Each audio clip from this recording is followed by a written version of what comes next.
To all my fans from the Philippines and from all over the world, maraming salamat po. Thank you so much for loving me and for believing in me. It means a lot to somebody who is so naive in this industry, who has no idea how to become a beauty queen on the first day of my journey. But because of your love and support, I was able to be the woman that I am today. And regardless of the result, I may or I may not win the crown, but one thing is for sure, I'm gonna make you all proud.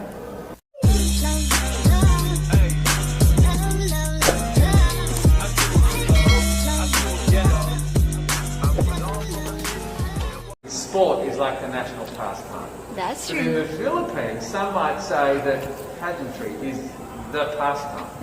That's true. You know what? In the Philippines, we have pageants all over the places. Yes, we have pageants in the barangay, in school, national, local. That's why we really love Miss Universe. It's like it's giving pride and putting the Philippines back on the pedestal. That's why there's an added pressure as a candidate coming from a pageant-loving country.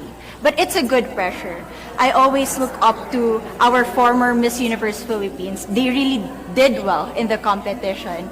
And now this is my time to show who I am, to offer what Rabiya can show to the rest of the universe.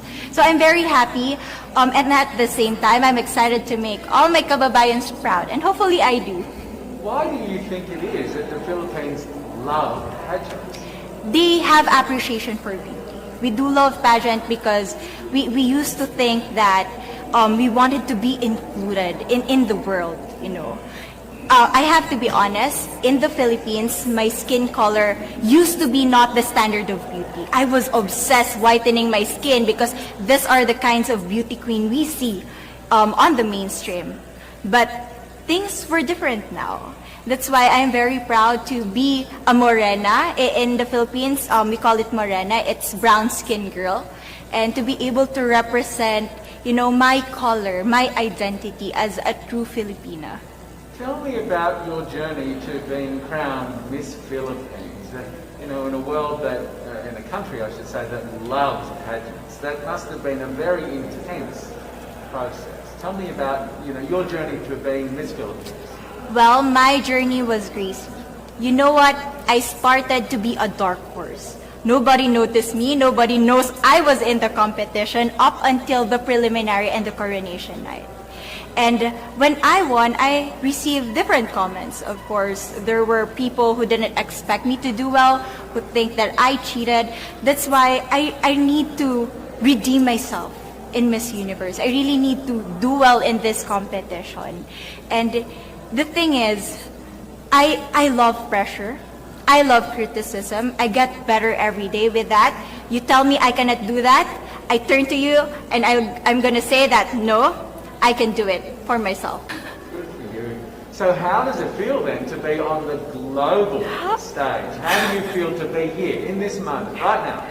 It's crazy, but I'm overwhelmed with the support, not just from the Filipino community, but also from Thailand, Latin countries who do appreciate me as a candidate, as a person. It motivates me that I am beautiful, I can offer so much in this world, and when somebody believes in you, it gives you that extra energy to really do well and perform well. Do you have a sense with the girls, all of the girls competing, you're competing, but is there a sense of camaraderie with all of the girls? Is there a real spirit to, sort of motivate each other to do better? You know what? I have a different idea about Miss Universe. I thought it's going to be very competitive, in a healthy way, well, of course. But now I can see every girl helping each other, from fixing those hairs, from trying to zip up those outfits. It speaks of the closeness and the kind of camaraderie that we want to have. The goal of Miss Universe is not just to crown one girl, but also to build a genuine and long-lasting friendships among us. Would you say within the Miss Universe world, the contestants, is there a sisterhood? Are you sisters? There is sisterhood. I can say I was able to talk to different representatives from different backgrounds, different cultures. And despite our differences, there's so much to be highlighted in what binds us together. And that is because we want to empower women. We want to have our advocacies. We want to speak for the things that we love. And that's a celebration of women and the beauty that we have. So coming out of this week, obviously you would love to be crowned Miss Universe. Of course. And that would be wonderful, of course, for any of you. But what else will you take out of this week? What do you think you'll feel at the end of this week, regardless of the result? How will you be a different person? It's the growth and the development that I was able to have during preparing for this journey. I will be honest, there was a moment that I lost my identity because I was put under pressure. I was in that position in which I feel like I'm not good enough. I'm not a good representative of my country, but I was able to bounce back stronger.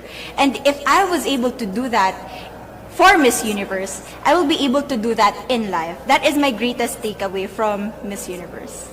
Okay, so the Philippines have a huge amount of fans. Yes. I want you to give us a little bit of a message to the fans here and at home. But send a message. What would you say to all the fans in the Philippines? To all my fans from the Philippines and from all over the world, maraming salamat po. Thank you so much for loving me and for believing in me. It means a lot to somebody who is so naive in this industry, who has no idea how to become a beauty queen on the first day of my journey. But because of your love and support, I was able to be the woman that I am today. And regardless of the result, I may or I may not win the crown, but one thing is for sure, I'm gonna make you all proud.